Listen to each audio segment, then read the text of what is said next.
Hello everyone, a very warm welcome to Think Constructive. I am Isha. In this session, we will be discussing configuration properties annotation. Configuration properties. It is a way to map an entire group of external properties into a strongly typed Java object, meaning each and every property's value can be retrieved with the help of @value annotations separately. That means for every property, you should be using @value annotation separately and mentioning the property in order to get the property value from application.properties. But if there is a scenario that you have got a group of properties, that means a lot of properties available in application.properties file or in application.yaml file, so in that case, configuration properties is the suggested annotation to use. Why? Because it can retrieve the group of properties from the properties or YAML file and directly map that into the Java object. So when there are more properties available, configuration properties is the annotation which should be used. This annotation can be used at the class level as well as at the method level. In general, we use it at the class level. At the method level, configuration properties will be used whenever you are integrating your application with the third-party jars. Okay, so let us quickly start with the demonstration for this annotation. Here is the IntelliJ IDEA editor and here is the annotations demo application. So I have quickly bootstrapped Spring Boot application.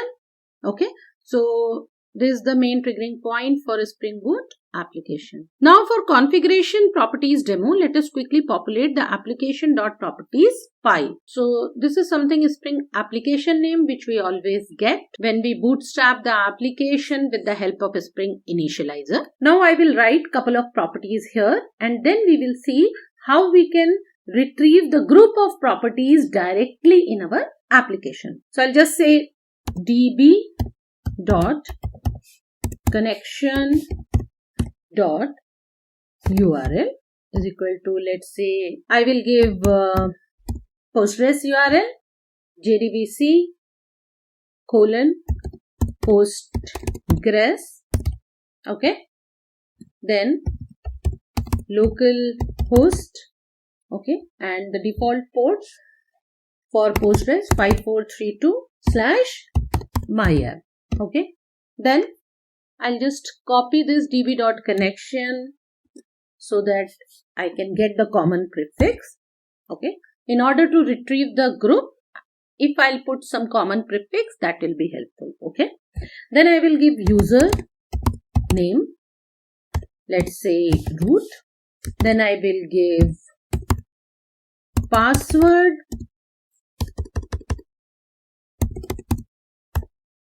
let's say pass1, and the pool size,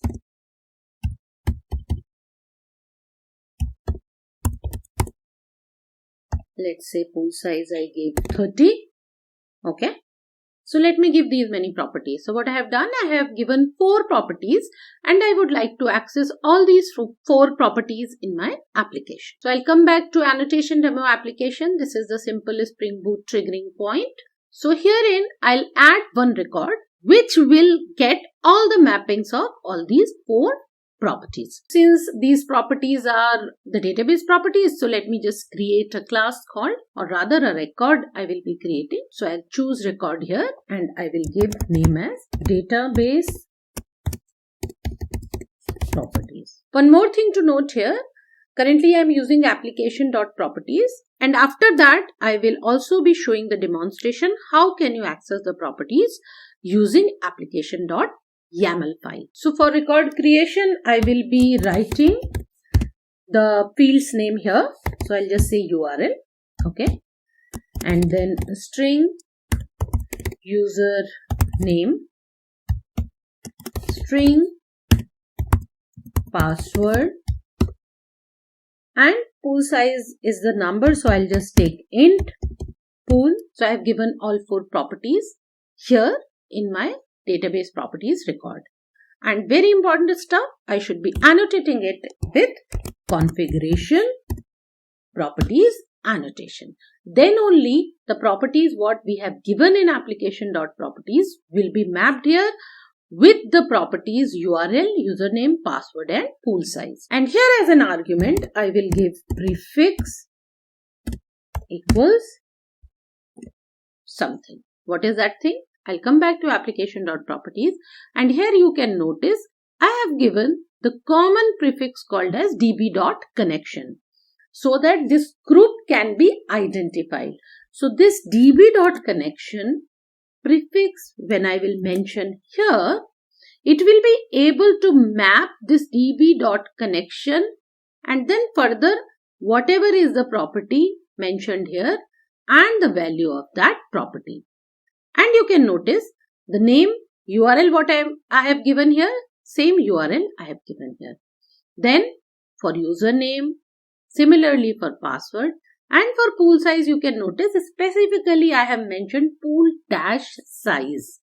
So then I will give a camel casing name here and it will be automatically mapped. So this is how you can use configuration properties at the class level. Now you can come back to annotations demo application and here this is my main triggering point for a Spring Boot application. Also, I would like to recommend in order to understand this annotation properly, code along with me. That will be really very helpful for you. So here, what do I want? I want to retrieve all the values whatever have been mapped here.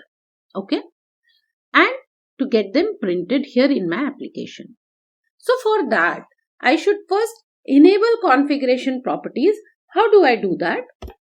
I will use one more annotation, enable configuration properties, and here I will mention database properties class. So I will just say database properties dot class, the class which we have just now created. The moment I will put that, the configuration properties which have been retrieved in database properties fields will be enabled and injected here. What next I will be doing? So let me just quickly create a field here itself. I will say private static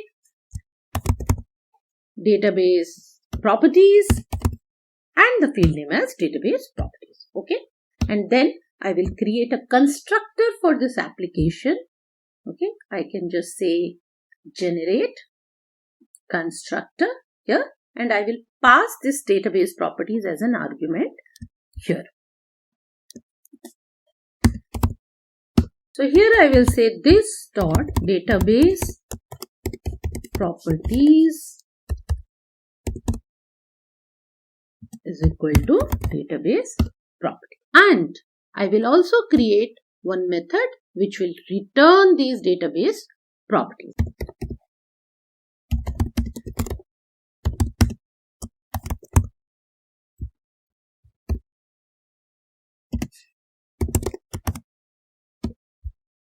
And I will return database properties from here. Alright. So what we have done? We have created a field of database properties so that whatever database properties are injected here in this, I should be able to retrieve them. Okay. And then we have injected, initialized, and then we have created get database properties. Now let us start printing them and see whether we are able to really retrieve these properties or not. So I'll just simply say system.out.println. So system.out.println, here we will call get database properties dot. First of all, let us print the database URL. Okay. Then I will just say system.out.println. Again, get database properties dot. Next time, I would like to print username. Okay. Although it's not a good practice to print password, but yeah, for this demo purpose, I will just show you how to print password property. Okay. Get database properties dot password. And then one more property we have got, that is pool size. So again, I will just print the pool size.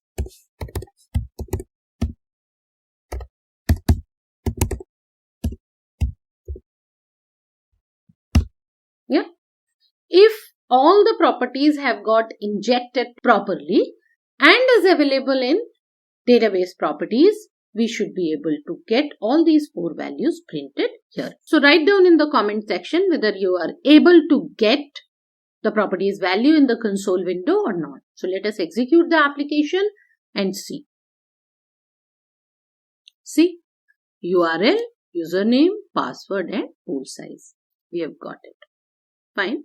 Now, the next part of this demonstration. First thing, what we have done, application.properties injection. Now, the next thing, I will create a YAML file. I'll call application.yaml file, and in application.properties, I will comment out all these properties, okay, and will put here in the YAML file and will convert it to the YAML format, okay. So that is this way, okay.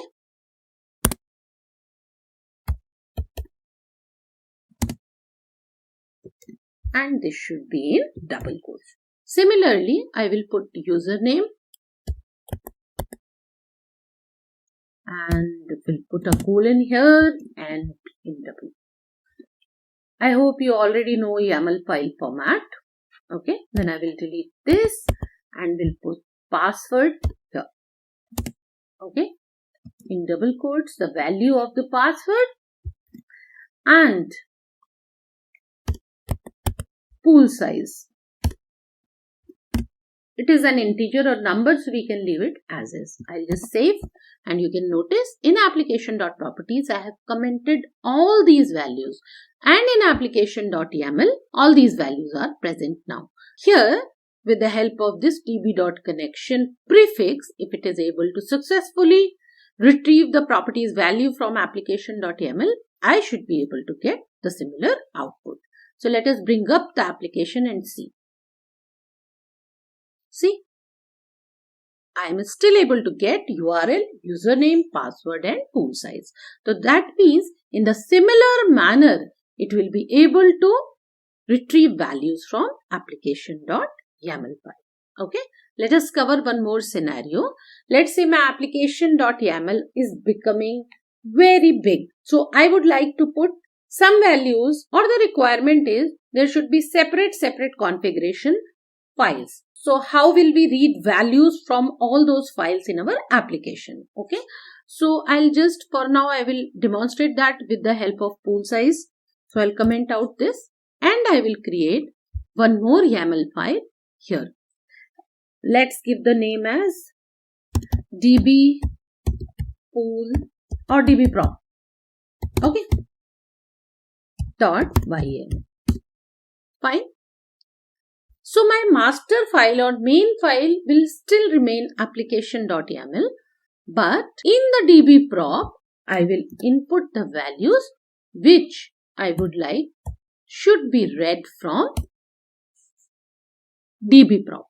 Okay, so I have inputted db connection pool size here only, and remaining 3 values are still lying here in my application.yaml. So the way that application.yaml should be able to read dbprop.yaml and will be able to inject all the properties here in database properties, we should be importing Spring configuration in application.yaml. How do we do that? I'll just say Spring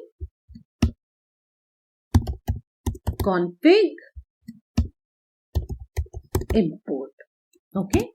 And here inside double quote, I will give optional colon class path colon and then this file name, whichever I would like my application.yaml should include.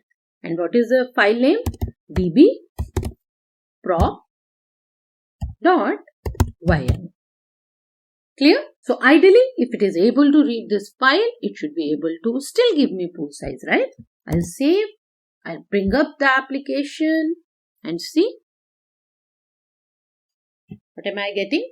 I am still able to get the pool size and obviously all other properties. I hope the purpose and usage of configuration properties and also enable configuration properties annotation is very clear to all of you. If you have any doubts, write down your doubts in the comment section. Also tag the timeline which you liked the most, and also let me know whether you are able to create this demonstration along with me or not. I also would like to inform you that Spring and Spring Boot annotation is an ongoing series on this channel, wherein each and every week I bring the session on one or more annotations. So feel free to join the series by subscribing to the channel. So if you haven't yet subscribed to the channel, subscribe now. If you like the session, hit the like button and hype the session so that it reaches to more and more people. There are more and more Java, Spring Boot, microservices sessions available on the channel. So feel free to explore them. Share the channel and session details with your fellow developers so that we grow together more stronger as a community. See you in the next session. Bye for now.